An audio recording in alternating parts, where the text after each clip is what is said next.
Hi everyone, welcome to a beautiful morning. I hope all of you are doing absolutely good. अभी मैं घर से park के लिए निकली ही थी कि रास्ते में बारिश होना स्टार्ट हो गई और इतनी ज़ोर की थी कि हम भीग जाते, इसलिए मैं बस स्टॉप पे ही रुक गई। तो और थोड़ी देर रुकने के बाद, थोड़ा भीगने के बाद हम पार्क में आ गए। पार्क में आने के बाद हमने अपना आज बेंच पे बैठ करके योगा स्टार्ट किया। जब से बारिश स्टार्ट हो गई है मोस्टली हम अपना योगा बेंच पे ही करते हैं। अभी बारिश रुकने का नाम नहीं ले रही थी और यही कुछ पलों के बाद में इतनी कड़ी धूप हो गई तो लग रहा था कि मौसम कितना जल्दी अपना रुख बदलता है। पल में धूप होती है, पल में बारिश होती है। जब भी मैं इस रास्ते से गुजरती हूँ तो ये छोटा सा एरिया देख कर के मुझे लगता है कि लाइफ के कितने सारे फॉर्म हैं। एक तरफ हम हैं जिन्हें हर चीज़ मिली है फिर भी लाइफ में किसी न किसी चीज़ पे शिकायत होती ही है, और एक तरफ ये है जिनके पास ठीक से छत भी नहीं है और उसमें ही ये अपनी ज़िंदगी ऐसे ही चला रहे हैं। And that is all because of they don't have opportunity. उनके पास एजुकेशन नहीं है, उनके छोटे छोटे बच्चे हैं जो स्कूल जाने की एज में बेगिंग का काम करते हैं, कहीं कंस्ट्रक्शन साइट्स पे काम करते हैं या फिर इधर उधर ऐसे ही घूमते रहते हैं। कपड़ों का ठिकाना नहीं, खाने का ठिकाना नहीं, छत का ठिकाना नहीं। हम घर में बैठे बैठे यूं ही आराम से जब बाहर बारिश को देखते हैं या तो एंजॉय करते हैं या तो सोचते हैं कि कितनी जल्दी ये बारिश बंद हो जाए, बाहर जाना है, बहुत गंदा लगता है, कीचड़ होता है, बट इनको उसी बारिश में बिना प्रॉपर छत के रहना पड़ता है। Always feel fortunate that we have an opportunity to do a lot of things in our life. To succeed in a life, either you should have an opportunity or a strong will to do anything. Especially अगर किसी के पास एक strong will power है ना, तो opportunity भी नहीं होगी फिर भी वो इंसान कुछ ना कुछ करके अपनी लाइफ को अच्छा बना लेगा। I still remember those months जब मेरा फर्स्ट ईयर था and there was a lockdown. Because of that I was stuck in my village और मेरे फर्स्ट ईयर की आधी फ़ीस बची हुई थी। जब मैं फर्स्ट ईयर की फ़ीस पे करती तभी मुझे सेकेंड ईयर के लिए एडमिशन मिलता। होपफुली लॉकडाउन था तो ऑनलाइन एग्ज़ाम्स के थ्रू एग्ज़ाम्स तो हो गई थी, वरना एग्ज़ाम्स में बैठने का भी मौका नहीं मिलता। एंड महीने के हर एक दिन बस मेरे दिमाग में यही ख्याल चलता था कि मैं अपने कॉलेज की फ़ीस कैसे पे करूँगी, एंड नहीं की तो मैं कॉलेज अपना कंप्लीट नहीं कर पाऊँगी। बट मेरे अंदर ये था कि मैं कुछ भी कर लूँगी, मुझे कोई भी काम चलेगा, बट मुझे अपना कॉलेज कंप्लीट करना है। बिकॉज अगर जब तक ये कंप्लीट नहीं होगा तब तक मैं आगे कुछ नहीं कर पाऊँगी। And after that I joined a job, collected the amount to pay my fees, but फिर भी ना बहुत लेट हो चुका था, इसलिए मेरा 1 साल का गैप तो पड़ ही गया था। एंड तब मुझे बहुत बुरा फील होता था कि मैं पहली बार लाइफ में पीछे हो गई हूँ। जो भी मेरे साथ लोग थे उनसे मैं 1 साल पीछे हूँ बिना किसी अपनी गलती के, just because of my situations. In that 1 year I thought कि लेट इट बी, 1 साल चला गया, बट 1 साल में मैं इतनी मेहनत करूँगी कि मैं पूरे कॉलेज की फ़ीस एक साथ इकट्ठे कर पाऊँ ताकि मुझे आगे गैप ना पड़े। And I did that as well because मैं किसी और के ऊपर डिपेंडेंट नहीं थी। मुझे पता था कि जब तक मैं खुद की हेल्प नहीं करूँगी तब तक मेरी कोई हेल्प नहीं कर पाएगा और कुछ भी नहीं हो पाएगा। But I wanted to do something in my life, that's what I showed my will power at that time and achieved that. And now I have different goals on which I am working and hopefully I'll achieve that.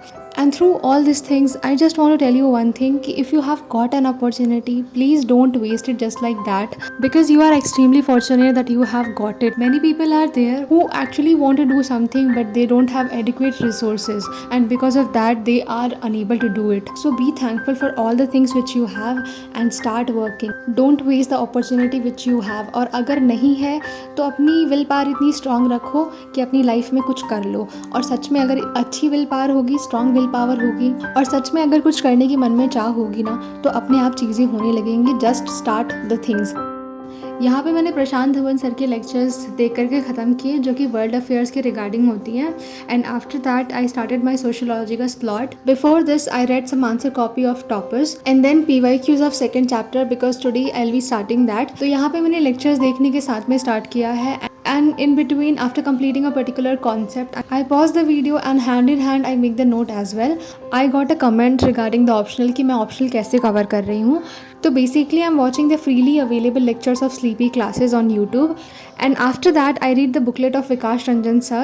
With that I'm following the notes of Tushar Anshu sir. That all I have in a PDF form. After this I'll learn my notes and then I'll start the answer writing practice. So here I am with an amazing book. Recently Disha publication has launched this NCERT digest in which all the chapters from 6th to 12th class are covered in a one book. With that old plus new NCERT का सारा content इसी book में available है। एक ही book में ये सारी चीज़ें आपको अक्यूमुलेटेड मिलेंगी एंड जब ऐसी चीज़ें एक साथ मिलती हैं ना तो पढ़ना बहुत आसान हो जाता है। And these are in a very concise manner in one liner format. It is very easy to read and learn them. और हर एक पैरा कंप्लीट करने के बाद में यहाँ पे नीचे मेंशन है कि कौन सी एनसीईआरटी से ये कवर किया है, पेज नंबर क्या था एंड चैप्टर कौन सा था। और इतना ही नहीं, हर बुक में दिया गया है exam oriented quick pointers in each chapter. Plus free में आपको 150 से भी ज्यादा वीडियोस मिलेंगे जो कि एग्जाम पॉइंट ऑफ व्यू से सारे एनसीईआरटी के टॉपिक्स कवर करते हैं। और इनका कॉम्बो सेट भी अवेलेबल है जिसमें 5 एनसीईआरटीज हैं, history, political science, economic, general science and geography. This all books will help you in mastering old plus new NCERTs. So the link is in the description box. You can go and check it out and purchase it from there. After this long hours of studying, I was feeling hungry, so this was time of my lunch and I came to prepare that. Within an hour, it was ready.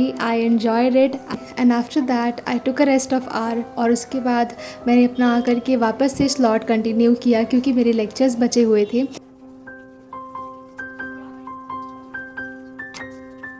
तो उनको complete करने में लग गई।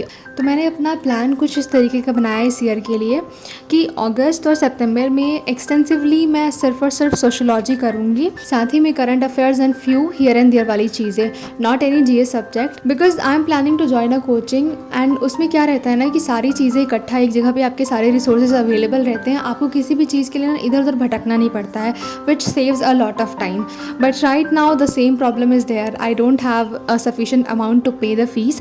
तो currently इसलिए मैंने सोचा है कि जब तक सितंबर एंड होगा तब तक मेरे पास पैसे हो जाएंगे कोचिंग ज्वाइन करने के लिए एंड तब मैं जीएस की कोचिंग ज्वाइन कर लूँगी। बट टिल देन जब तक वो चीज़ें नहीं होती हैं तो इस टाइम पे मैं अपना पूरा ऑप्शनल अच्छे से कवर कर लूँ, बिकॉज मेरे पास 2 महीने हैं एंड सारा टाइम मैं अच्छे से ऑप्शनल को दे सकती हूँ। तो अभी मेरा सितंबर तक कंटिन्यूली ऑप्शनल ही चलेगा। सारे लेक्चर्स ख़त्म करने के बाद में now it was time to sum up all of them. तो जितने भी नोट्स मैंने बनाए हुए थे उनको मैंने अरेंज किया सबसे पहले, उसके बाद में एक बार उनकी रीडिंग करी सो दैट जो भी आज पूरे दिन में कॉन्सेप्ट मैंने पढ़ा है वो एक बार में ब्रश अप हो जाए और एक बार मेरा रिविजन हो जाए।